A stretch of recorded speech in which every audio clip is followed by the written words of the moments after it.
Prince Mamun, সে বখাটে, কর্মহীন, জীবনে কোনো কাম করে নাই, মোহনাকে বিয়ে করলো 5-7 মাস, এর বেশি তো না, সম্পূর্ণ একটা ভুয়া মিথ্যা মামলা করছে।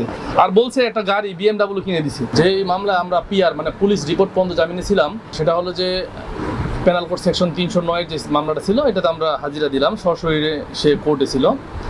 আর আমাদের কাছে একটা নিউজ আসছে যে আমাদের একটা যৌতুক নিরোধ আইনে আমাদের এই প্রিন্স মামুনের উপরে আর একটা মামলা হয়েছে। হ্যাঁ, প্রিন্স মামুনকে আসামি করে যৌতুক নিরোধ আইনের 3 ধারায় এটা মামলাটা হয়েছে অনেক আগে, আজকে ওয়ারেন্ট হয়েছে। হ্যাঁ, এখন বিষয়টা হলো যে এই মামলার আর্জিটা আমি দেখলাম যে আর্জিতে অনেক কিছু যেটা আমরা বিজ্ঞ আদালতে বলবো, বাদীনি এখানে খুব স্পষ্ট করে বললো যে আমার যে আজকে যে আসামি, যাকে আসামি করে মামলা করা হয়েছে প্রিন্স মামুন, সে বখাটে, কর্মহীন, জীবনে কোনো কাম করে নাই, অকর্মণ্য, যার কোনো সম্পদ নাই। তো সেই মোহনাকে বিয়ে করলো 5-7 মাস, এর বেশি তো না। তো 5-7 মাসের আগে তার জীবনে সে কি প্রত্যক্ষ পরোক্ষভাবে মোহনা চালাইছিল তার সংসার? সম্পূর্ণ একটা ভুয়া মিথ্যা মামলা করছে। আর বলছে একটা গাড়ি BMW কিনে দিছে। আমি যতদূর জানি, সে তো আমার খুব কাছের ছোট ভাই, যে BMW কিনছে আরো বহুত দিন আগে, মোহনাকে বিয়ে করার আরো অনেক দিন আগে।